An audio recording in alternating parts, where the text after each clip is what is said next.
José Yanela, buenos días también para ti. Un placer coincidir contigo en esta mañana, así con todos nuestros compañeros acá en el estudio y con ustedes, amigos televidentes. Muchas gracias por la sintonía a esta hora y bienvenidos, por supuesto, a esta sección de música de martes acá en esta revista. Lo adelantaba Yanela, vamos hoy a adelantarnos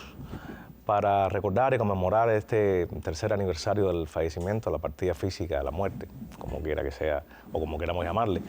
de uno de los grandes músicos cubanos, César Pupi Pedroso. César de las Mercedes Pedroso es su nombre.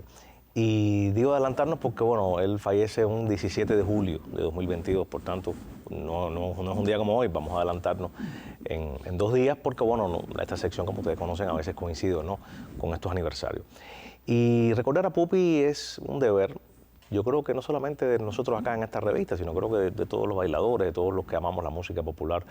cubana, sea bailable o no, o sea popular o no, creo que de la música cubana, en primer lugar por su carisma, por su forma de ser y como ser humano, como persona, y bueno, luego también, bueno, esa parte, esa zona musical de su desarrollo, de sus aportes al género, y esta manera en que Pupi pues llevó la mayor parte de su vida profesional siempre con esa hidalguía y con esas maneras de tocar el piano. Es un hombre que durante muchos años, bueno, muy apegado y muy emparentado a los bambán, como ustedes conocen. Por ejemplo, mi generación conoció a Pupi como pianista de los bambán. Después vinieron otras generaciones y, bueno, quizás los más actuales ya conocieron a Pupi con su nueva agrupación, con los que son. Pero hay que destacar no solamente su paso por bambán, yo creo que también es importante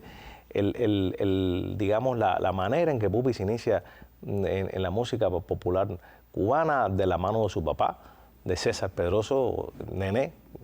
era su apodo, César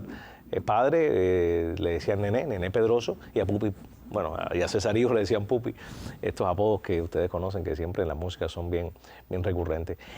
Y su papá, bueno, pianista también de otras agrupaciones famosas, de Chapotín, de Caño en algunos casos, que hizo algunas suplencias cuando joven, luego tocó, etc. Fue la persona que fue incentivando el gusto por lo popular en Pupi. Pupi nace en el barrio de Habaneros de la Timba. Eso también le permitió desde muy niño, desde adolescente y desde joven, pues estar inmerso en estas zonas también llamadas periféricas desde el punto de vista arquitectónico, pero también que fueron reservorios y que son hoy también reservorios de estas culturas donde se mezcla la rumba, donde se mezcla la timba como tal, como género, ¿no?, que en aquel momento no se le llamaba timba, por supuesto, pero donde se mezclan una serie de expresiones populares que fueron importantes en la formación de mucha gente, bueno, en este caso de Pupi, como artista, como ser humano. Y esto también le dio la posibilidad de ir pues adquiriendo no solamente la sabiduría, las enseñanzas, la herencia musical de su papá, sino también de ir curtiéndose como un hombre de pueblo, un hombre que tenía en su ADN musical esa zona tan importante de poder entender un dicharacho, de poder entender una situación social determinada, de poder entender cómo era el pensamiento de esas personas que de cierta forma conforman esos lugares, y como las rumbas y como esos convites y como todos esos toques de santo, bueno, toda esa parte litúrgica pero también musical y culturalmente identitativa de nuestra cultura, pues también son importantes para el desarrollo de la música. Y bueno, esos fueron sus inicios. Hace suplencias cuando su papá, bueno, lo mandaba a hacer alguna suplencia, integra otras agrupaciones cuando joven, pero bueno, su vida ya de peso, desde el punto de vista de su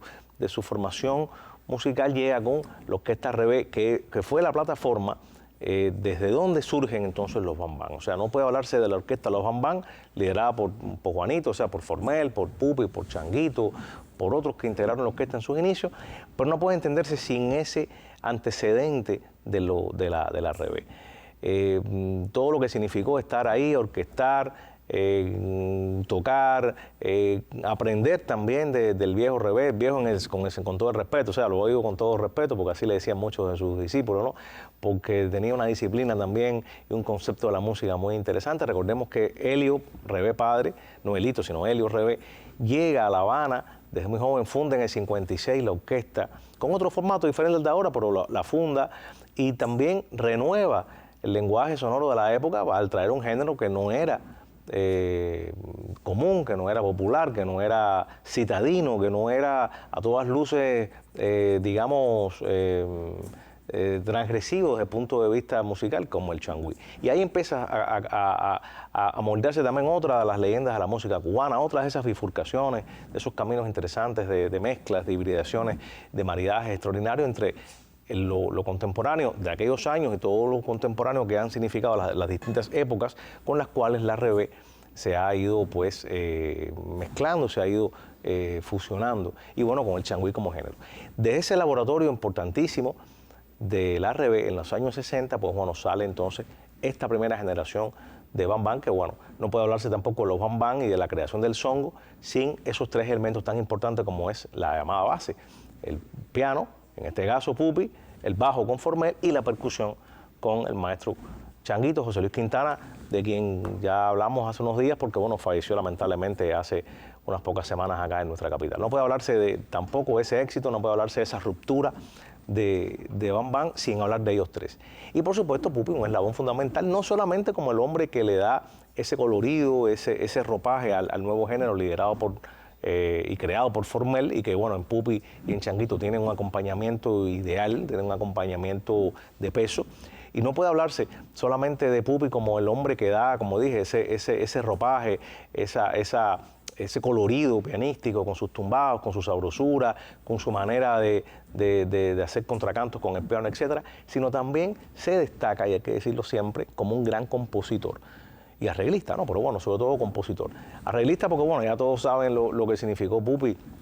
dentro de la historia, primeramente con Rebé, después con bam-bam y después, bueno, con su propia orquesta. Pero fue un gran compositor que pudo hacer bailar no solamente a muchísima gente en Cuba, sino también mucha gente en el exterior, muchos cubanos, muchos extranjeros que al contagioso ritmo de los bam-bam y luego de su orquesta bailaron con sus temas. Y sobre todo la manera en que pudo entender ese lenguaje que, reitero, ya dentro del género popular cubano, ese lenguaje nuevo llamado songo, pues crearon juntos y que a la postre ha sido una de las mayores, de los mayores aportes hacia la música cubana. Y luego, bueno, funda, como ustedes conocen ya, su orquesta, luego de una etapa muy interesante. Hubo siempre personas, y bueno, como todo, ¿no? En la vida, hubo posiciones, que si hubo desavenencias con Formel, que si hubo, bueno, guerras, que si hubo, bueno, en fin. Eso queda en el camino de cada cual, pero sabemos que no, que simplemente las personas, los músicos, llega un momento en que necesitan ya otro espacio, necesitan un desarrollo, necesitan, o no un desarrollo, sino necesitan más, digamos, más visualizar otras áreas de la música, del pensamiento incluso investigativo, etcétera. Y bueno, llega un momento en que de mutuo acuerdo y ya por razones obvias, tanto Formel como Pupi deciden, bueno, pues terminar esa relación profesional de más de 30 años y bueno, Pupi funda su propia agrupación, pero que siempre hubo un respeto, un cariño, una admiración. Ahí quedan todos los materiales de archivo de aquellos años, de la década de, bueno, todo el comienzo de la orquesta. Luego en cada aniversario de los bam-bam siempre Pupi, al igual que Pedrito, que otros más, Mayito el Flaco, que ya lamentablemente falleció, como ustedes conocen, fueron invitados a muchos de estos eventos, incluso giras, esa camaradería entre colegas, entre amigos que supera cualquier posible o especulativa desavenencia que pudo haber o desencuentro en el pasado, que bueno, sabemos que no fue así. Pero lo cierto es que Pupi funda su orquesta dentro de un panorama muy complejo en la música cubana, complejo desde el punto de vista de la cantidad de orquestas que había y que siguen habiendo, y sobre todo de caminos, que yo creo que es lo más interesante. Y yo creo que esto lo diferenció siempre, porque no solamente fue el Pupi compositor, el Pupi arreglista, el que asumió un nuevo reto, sino el Pupi director, lo cual no había sido como tal un director, aunque había estado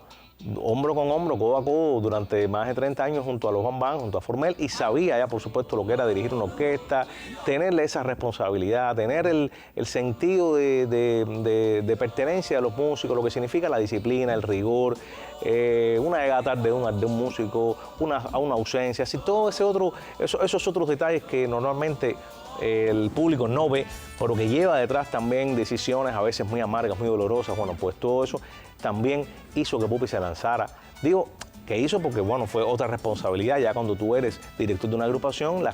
los códigos cambian, el esquema de juego cambia, las contradicciones pueden agudizarse de una forma distinta o no. Bueno, sí, son otros 20 pesos, como podemos decir en buen cubano. Y bueno, funda su propia orquesta, la cual, bueno, llena de éxitos en Cuba, llena de éxitos en buena parte del mundo. Y lo más importante, sin repetir, sin ser una copia, una mímesis, digamos, una calcomanía, ni mucho menos, de los Bam Bam. Yo creo que en eso Pupi fue muy sabio, de poder desarrollar o seguir desarrollando una labor compositiva tan importante como la que había desarrollado anteriormente junto a Bam Bam, pero ahora con su propia agrupación y buscar una diferenciación estilística. Por supuesto, una diferenciación en cuanto a los cantantes, una diferenciación en cuanto a las orquestaciones, a los arreglos que podía hacer en su agrupación, aun cuando rescatara temas que habían sido éxitos con los Bam Bam. Hasta en eso, Pupi fue capaz de diferenciarse tanto y de lograr realmente un sello y una posición, o sea, poder buscar un hueco, en el buen sentido hablo de hueco, ¿no? O sea, un lugar, un nicho, en toda una serie de, imagínense una pared llena de ladrillos y que cada ladrillo sea una orquesta. Bueno, pues Pupi pudo poner su ladrillo en esa gran pared y diferenciarse también de otras grandes orquestas. Yo tenía, bueno, algunos ejemplos discográficos para mostrar de sus discos más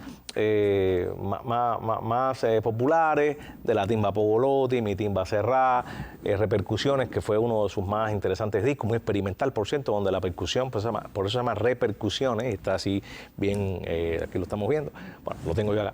ustedes no pudieron verlo, pero realmente, bueno, un trabajo excelente de discográfico, y bueno, yo creo que podemos hablar de estos discos en otro momento para seguir homenajeando, recordando a quien fuera, y creo que seguirá siendo durante muchos años uno de los grandes pianistas, compositores, arreglistas de nuestro país, y que en un 17 de julio de 2022, bueno, pasara a la eternidad. Gracias a ustedes por la sintonía, buenos días y hasta un próximo encuentro.